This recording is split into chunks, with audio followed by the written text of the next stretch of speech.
Series machine है तो जो फील्ड है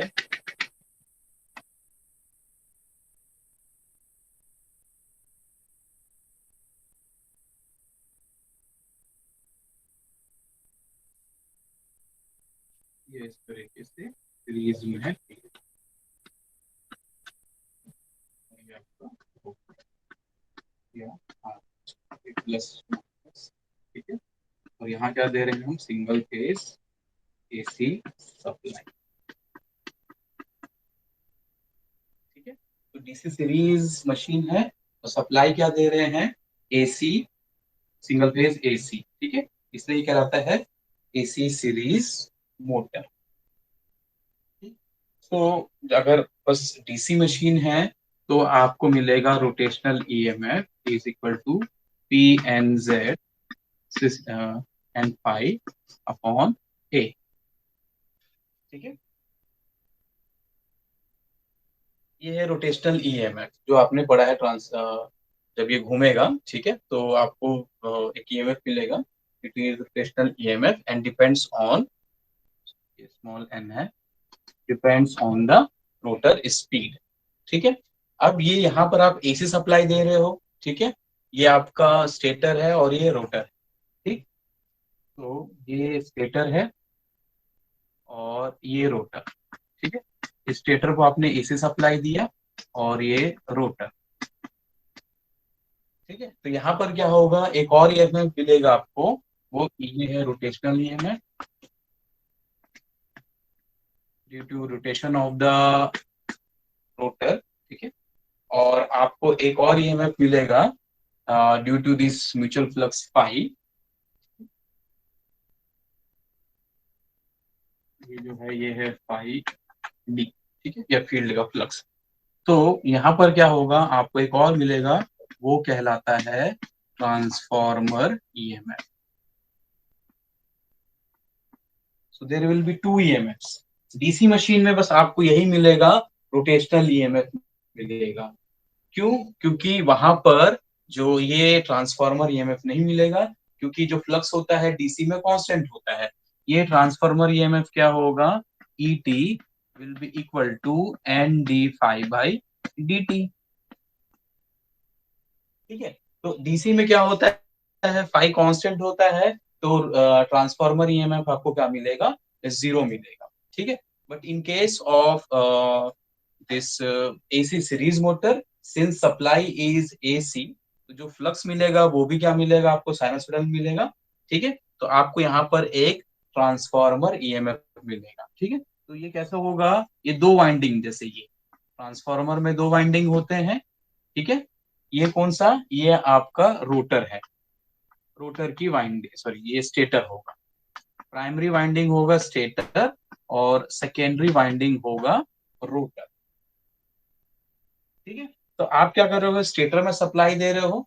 ठीक है, स्टेटर में सप्लाई देने से यहाँ पर क्या हो रहा है, रोटर में वोल्टेज इंड्यूस हो रहा है। ठीक है, तो यही है, यहाँ पे जो वोल्टेज मिल रहा है आपको, जो इंड्यूस वोल्टेज मिल रहा है, वो है ट्रांसफॉर्मर ईएमएफ।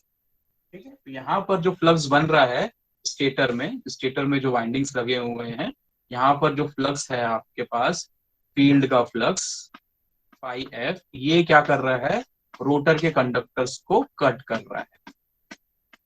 ठीक है, ये रोटर के कंडक्टर्स को कट कर रहा है, तो यहाँ पर क्या हो रहा है, ईएमएफ इंड्यूस हो रहा है, सिंस इट इज एसी। तो यहाँ आपको एसी सीरीज मोटर में दो ईएमएफ मिलेंगे, एक रोटेशनल ईएमएफ और दूसरा ट्रांसफार्मर ईएमएफ। ठीक है, ट्रांसफार्मर ईएमएफ कैसे, आप दे रहे हो प्राइमरी, जैसे ट्रांसफार्मर में होता है, प्राइमरी में सप्लाई दे रहे हो। ठीक है, यहाँ पर आप एसी सप्लाई दिए प्राइमरी में। ठीक है, तो यहाँ पर क्या होगा, एन इंटू आई फ्लक्स मिलेगा, और वो फ्लक्स क्या करेगा, सेकेंडरी वाइंडिंग ऑफ रोटर। ठीक है, यहाँ पर सेकेंडरी वाइंडिंग क्या होगा, उसको वहां पर उसको कट करेगा। ठीक है, तो आपको एक ट्रांसफॉर्मर ईएमएफ मिलेगा N D phi by D T, since phi is sinusoidal distributed, तो आपको क्या मिलेगा वहां पर, ट्रांसफॉर्मर ईएमएफ मिलेगा। ठीक है, ये पहले ही बता चुका हूं मैं, लेकिन आपको ये ध्यान देना है कि जो कम्यूटेटर मशीन्स होते हैं, सिंगल फेज जो एसी सीरीज मोटर है, उसमें दो ईएमएफ मिलते हैं, एक रोटेशन मिलता है which is due to the rotation of the rotor and it depends on rotor speed.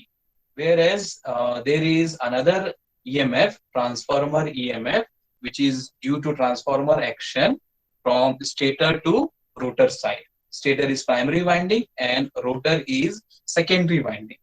Okay, so this flux will cut the secondary winding, which is short circuited, और यहाँ पर क्या होगा, करंट फ्लो होना start हो जाएगा। तो ये डॉट, ये क्रॉस क्रॉस और ये डॉट डॉट, ठीक है। तो उसके कारण वहां पर क्या होगा, फ्लक्स इंड्यूस होगा और वहां पर आपको एक ईएमएफ मिलेगा which is known as transformer EMF. Transformer EMF इसलिए क्योंकि वहां पर ये ट्रांसफॉर्मर एक्शन के कारण आपको मिल रहा है, ठीक है। तो इसलिए इसको कहते हैं ट्रांसफॉर्मर ईएमएफ। प्राइमरी क्या है, स्टेटर जहां आप सप्लाई दे रहे हो, और रोटर क्या हो गया आपका सेकेंडरी, ठीक है, जैसे इंडक्शन मोटर में होता है सेम वैसे ही, ठीक। तो ये वाला जो फ्लक्स है, field flux will cut the rotor conductor and EMF will induce in rotor which is known as transformer EMF। ये डीसी मशीन में आपको नहीं मिलेगा, ट्रांसफॉर्मर ईएमएफ डीसी मशीन में नहीं मिलेगा, क्योंकि जो ईएमएफ होता है वो होता है NdΦ/dt, पाई कांस्टेंट है तो ये जीरो हो जाएगा, तो transformer EMF will be zero in case of DC machine, ठीक है।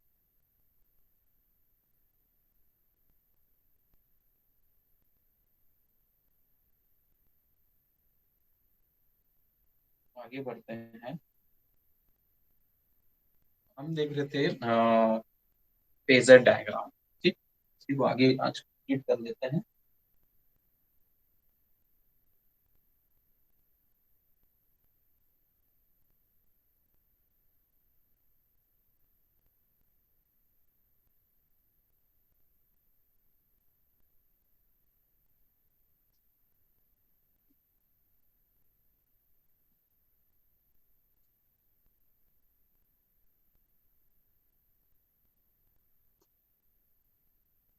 तो सबसे पहले जो स्टेटर का फ्लक्स है फाई एफ, ये हम इसको ले रहे थे फाई डी, डी एक्सिस के अलाउंग, ठीक है।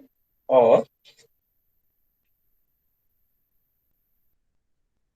फिर आई एम, ये आई एम करंट है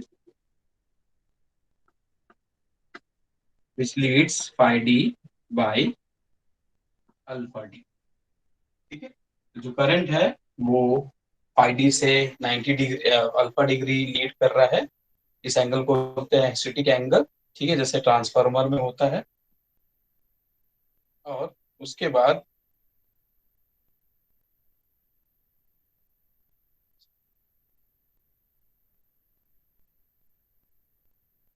हमको मिलेगा, अभी जैसे ट्रांसफार्मर ईएमएफ की बात कर रहे थे, ठीक है, तो जो ट्रांसफार्मर ईएमएफ होता है वो हमेशा जो फ्लक्स है उससे 90 डिग्री लैग करता है, ठीक है। तो आपको मिलेगा E T D, transformer EMF induced by phi D lags and represented by E T D,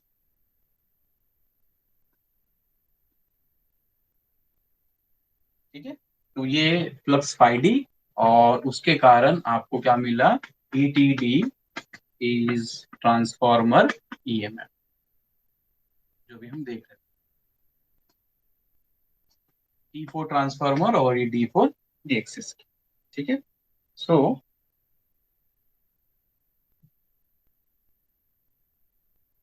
transformer EMF always lag the flux by 90 degree, ठीक है।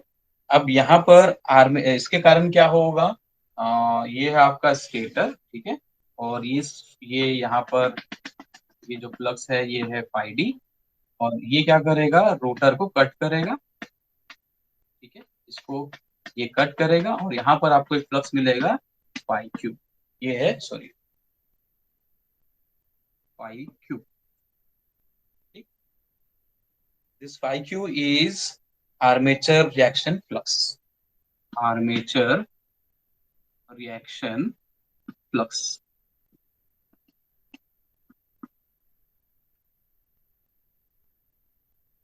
ठीक है। तो ये जैसे हमने बनाया था अभी, ये आपका रोटर है, ठीक है, और ये आपका स्टेटर फील्ड वाइंडिंग, ये है फील्ड, और यहाँ जो फ्लक्स है ये है फाई डी। इसके कारण यहाँ पर रोटर में आपको जो फ्लक्स मिलेगा वो है ये फाई क्यू। ठीक है, so this phi Q will be in time phase, इसके साथ टाइम फेज में होगा, ये हो जाएगा फाई क्यू। ठीक है,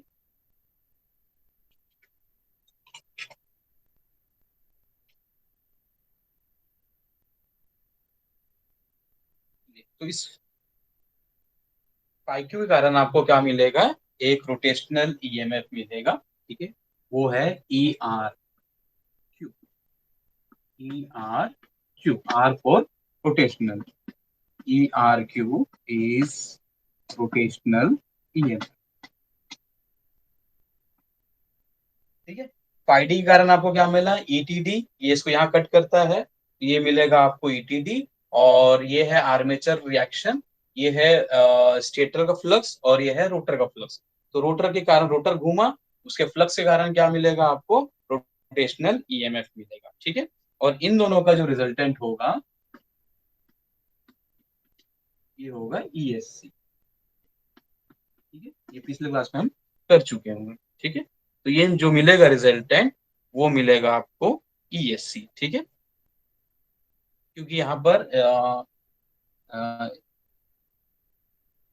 ये ब्रश के कारण यहाँ पर क्या हो रहा है, आपके जो कंडक्टर्स हैं वो शॉर्ट सर्किट हो रहे हैं। ठीक है, ये ऐसे शॉर्ट सर्किट। ठीक, और इसके कारण क्या होगा, एक सर्किटिंग करंट मिलेगा आपको आईएससी। ठीक, ये मिलेगा आपको आईएससी, और ये इससे सीमा डिग्री लैग है। ठीक है, अब ये क्या है, ये आर्मेचर रिएक्शन के कारण आया हुआ है, तो ये क्या करेगा, डीमैग्नेटाइज करेगा। ठीक है, तो इसके इफेक्ट को नलिफाई करने के लिए, तो I M minus I S C,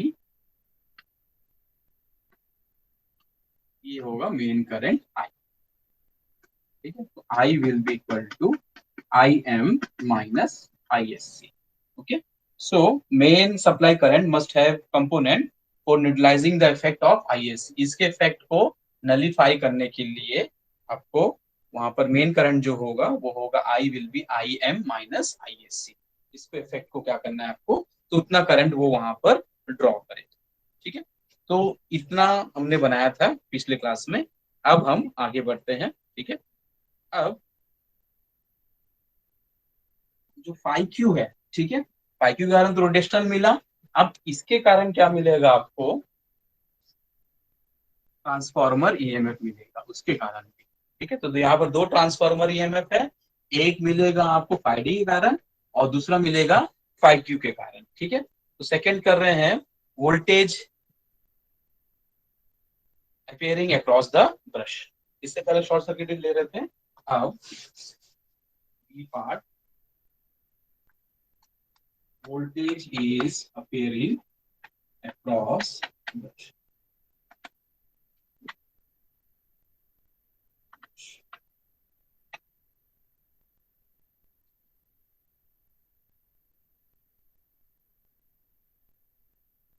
So armature phi Q, ये अल्टरनेटिंग है फाई क्यू, तो उसके कारण क्या मिलेगा आपको, phi Q will set up transformer EMF E T A Q.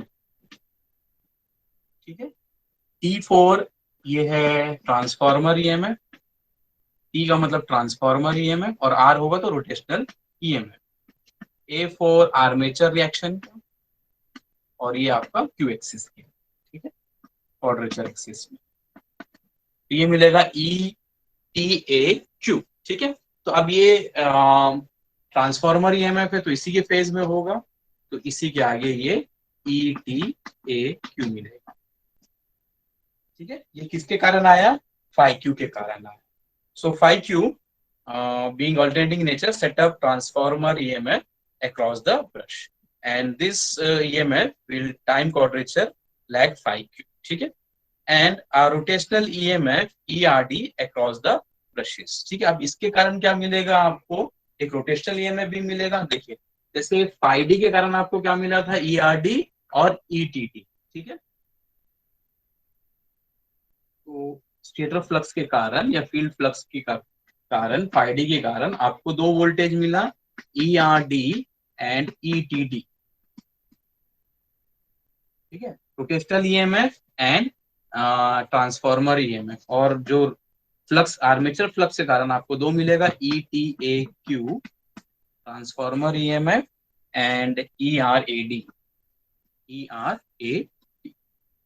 ठीक है, तो अब ये ई आर डी ए डी जो है ये आर्मेचर है, it will be anti phase with phi D. ये इससे क्या होगा, 180 degree. This is E R A D. ये क्या करेगा, फ्लक्स को अपोज करता है। ठीक है, so E R A D is anti phase with phi D. E R D oppose the flow of the armature current as counter EMF opposes flow of the armature current in DC motor। ठीक है, अब देखो ये क्यों हो रहा है, क्योंकि ये है आर्मेचर रिएक्शन के कारण, ERD। ठीक है, तो वो कह रहा है कि ये आपका स्टेटर है, स्टेटर में आपने सप्लाई दिया, यहाँ पर आपको फ्लक्स मिला, ये है फाइव डी। ठीक है, और यहाँ पर रखे हुए हैं रोटर कंडक्टर्स। तो ये रोटर कंडक्टर्स को ये जब फ्लक्स कट करेगा तो यहाँ पर करंट फ्लो होगा। ठीक है, और इसके कारण क्या होगा, फ्लक्स बनेगा पाई क्यू। ठीक है, और ये इसी के कारण आ रहे हैं ये, तो उसी को क्या करेगा, वो अपोज करेगा। ठीक है, तो ये जो इंड्यूस वोल्टेज मिलेगा आपको, E R D is induce voltage. So by Lenz law it will oppose its very cause and its very cause is phi D. ठीक है, तो जो आर्मेचर ईएमएफ होता है वो हमेशा क्या करता है, जिसके कारण आया है वो उसी को अपोज करता है। ठीक है, अगर फाइव ऐसा बन रहा है तो जो आर्मेचर का फ्लक्स होगा A phi A will be anti phase with it, उसके इफेक्ट को कम करता है, उसको हमेशा क्या करता है, डीमैग्नेटाइज करता है। ठीक है, तो ये है आर्मेचर का रिएक्शन, इसलिए कहते हैं आर्मेचर रिएक्शन। ठीक है, तो armature reaction flux will always oppose the main field flux। क्यों अपोज कर रहा है, क्योंकि ये फ्लक्स किसके कारण आया है, इसके कारण आया है, फाइव के कारण आया है। ठीक है, और by Lenz law this induce voltage and flux will oppose its main cause, और इसका मेन कॉज क्या है, ये फाइव है। ठीक है, इसलिए ये हमेशा क्या करता है, इसको अपोज करता है। ठीक है, चलिए अब the stator flux phi d cause a transformer EMF। अब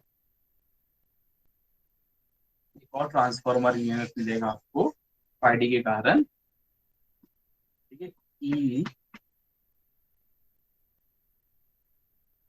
ESD।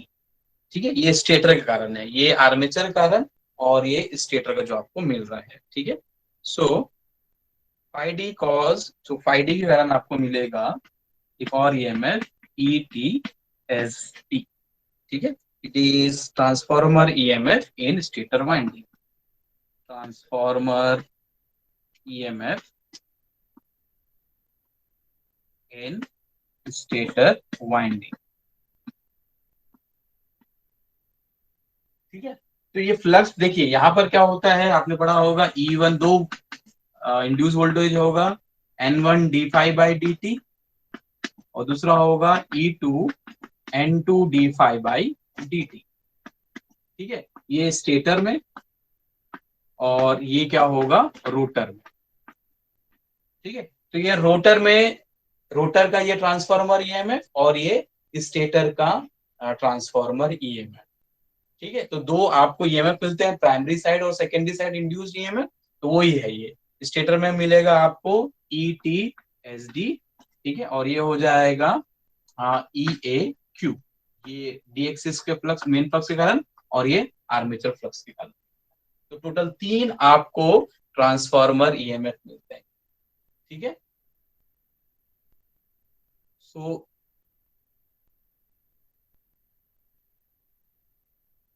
एक होता है ईडी, ईटी मेन, ईटीडी दूसरा, ये आर्मेचर कारण, और ये स्टेटर में।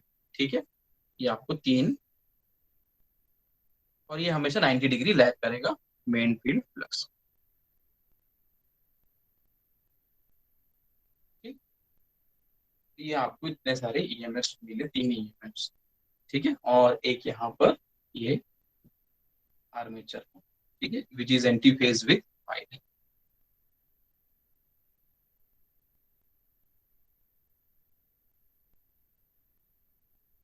ठीक, अब वोल्टेज इक्वेशन लिखते हैं। सो V1 जो स्टेटर वोल्टेज है, it will be equal to I1 जो स्टेटर का है, और यहाँ पर आर आर्मेचर का, और उसका प्लस I1 फील्ड है आर एफ प्लस जे एक्स। ठीक है, तो ये है field leakage impedance drop, field leakage impedance drop, और ये है आर्मेचर लीकेज इम्पेडेंस।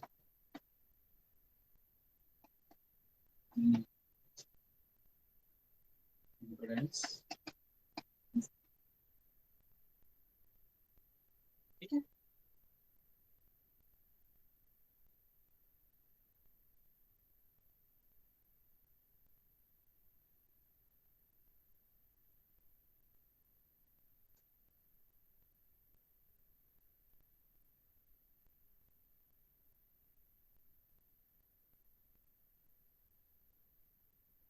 सो जो रोटर का वाइंडिंग था, जैसे ये आपका रोटर है, ठीक है, तो इसका रेजिस्टेंस और लीकेज रिएक्टेंस जे एक्स से, ठीक है, ये है आपका आर्मेचर। और फिर ये आपका फील्ड वाइंडिंग, तो ये है आर एफ, और ये है एक्स एफ, इसका रिएक्टेंस। ठीक है, और ये करंट फ्लो हो रहा है आई एफ, इसको आई मान लेते हैं, आई वन, और ये वोल्टेज आपने दिया V1। ठीक है, तो यहाँ जब आप केवीएल लगाओगे, तो यहाँ का ड्रॉप इंटू I1 और यहाँ का ड्रॉप इंटू I1। ठीक है, तो जो वोल्टेज V1 है, ये वोल्टेज स्टेटर का voltage V1 will be equal to drop across armature, ठीक है, plus drop across your field. ठीक है, फील्ड के अक्रॉस जितना हो रहा है।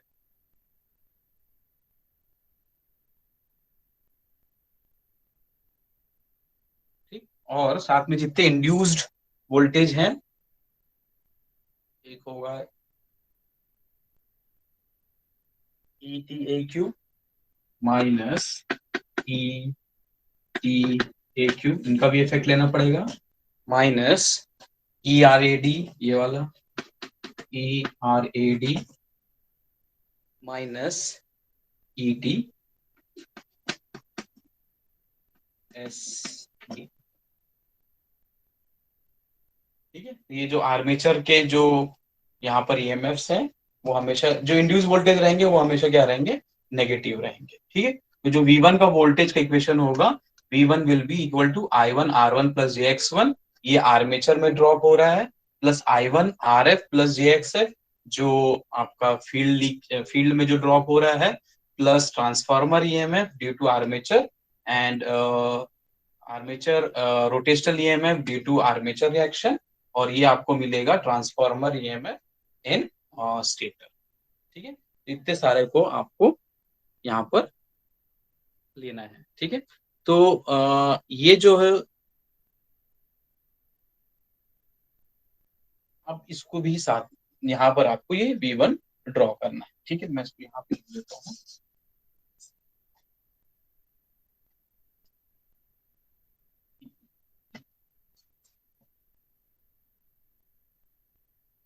तो V1 is equal to I1 into RA+j XA, ये है आर्मेचर का leakage impedance, plus I1 into RF+j XF minus ETAQ minus ERAD minus ETSD।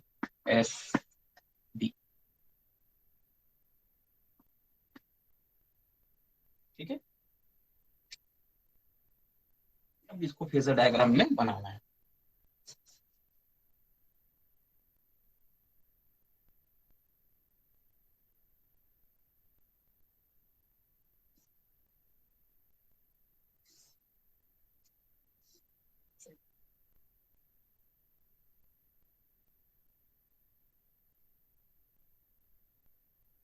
ये जो है IA RF+j XF और ETS है, ठीक है, ये स्टेटर का है।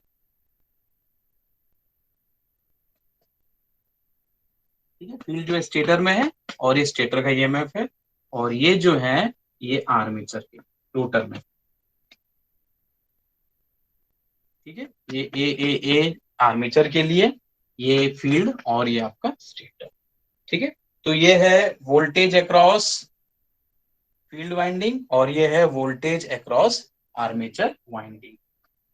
Voltage across armature winding and it is voltage across stator winding.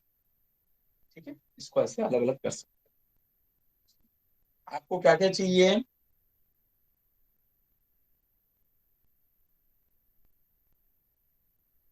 ET AQ, ET AQ negative में चाहिए, कहाँ है? ET AQ ये नेगेटिव में है। ठीक है, तो ये पॉजिटिव ET AQ, तो ये नेगेटिव हो जाएगा, माइनस EAQ। ठीक, और उसी में है minus ETSD, minus ETSD, ETSD। ठीक, फिर क्या चाहिए आपको? I1 into RA। ठीक है, I1 इंटू RA, इसको I1 कर लो, तो ये हो जाएगा I1 इंटू RA, इसी के डायरेक्शन में। ठीक है, क्या क्या हो गया? ET AQ हो गया, ठीक है, और ETSD हो गया। अब मैं क्या कर रहा हूं? I1 इंटू R1, ये है I1 into R1 plus JIX से। ठीक है, प्लस JIX से, ये हो जाएगा प्लस JIX से। ठीक है, ये भी हो गया ये। फिर I1 RF इसी के डायरेक्शन में होगा, ये हो जाएगा I1 RF, फिर JI1XF। ठीक है, ये भी हो गया JI1 RA, sorry I1 RA plus I1JXA, ये मिल गया आपको इतना। ठीक है, और I1 into RF plus JI1 into XF, बचा क्या? बस माइनस ERAD। ERAD इधर है, तो ये इधर जाएगा नेगेटिव साइड में, ये हो जाएगा आपका माइनस ERAD। ठीक है, इन तीनों को सबको सम करोगे तो आपको मिलेगा B1, और ये एंगल थीटा, और factor. So this is the phasor diagram of AC series motor.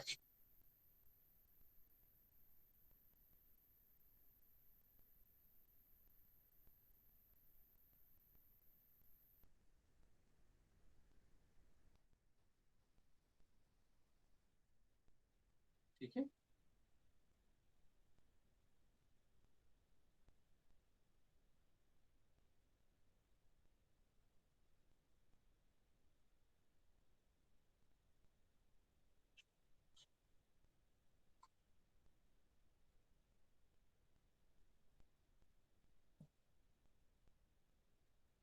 देखिए जो आप वोल्टेज दे रहे हो V1, यहाँ पर दो ड्रॉप होगा, एक होगा आर्मेचर में RA प्लस JXA जिसका इम्पिडेंस इंटू I1, और आपके पास फील्ड है RF plus JXF into I1, ठीक है।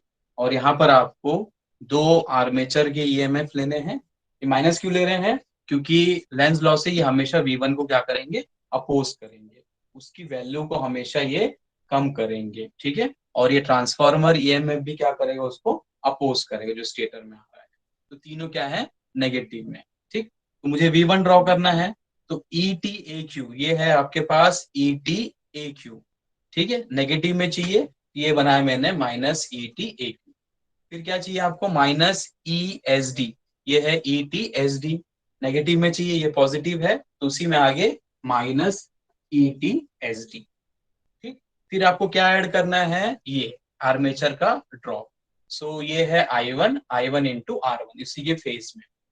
फिर 90 डिग्री में JXA, ये हो गया IAXA।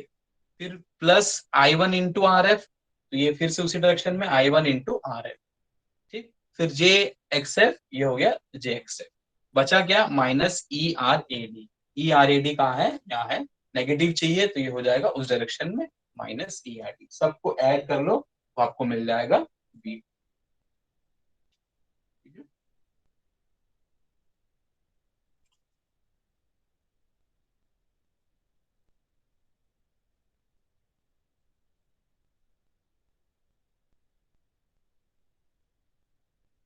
ये है फेजर डायग्राम।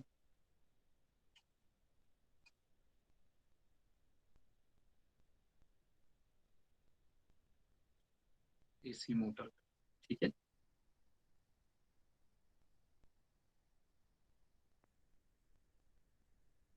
और ये जो मोटर्स हैं, ये इनका जो रेंज है वो 200 वॉट तक का होता है, ठीक है।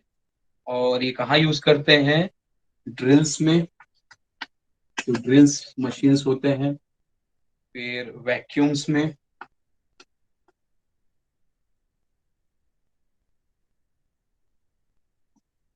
ठीक है। फिर वैक्यूम क्लीनर, फिर मिक्सर जो यूज करते हैं आप, मिक्सीज,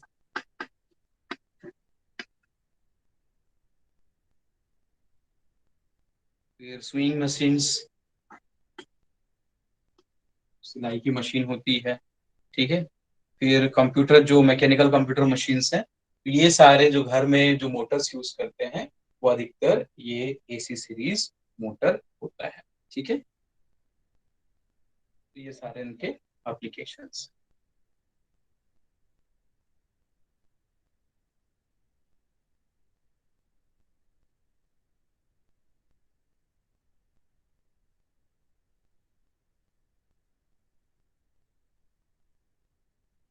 तो अब यहाँ पर क्या है, एक डिसएडवांटेज ये है कि ये जो ट्रांसफार्मर EMF है, ठीक है, वो क्या कर रहा है, यहाँ पर V1 को कम कर रहा है, उसको अपोज कर रहा है।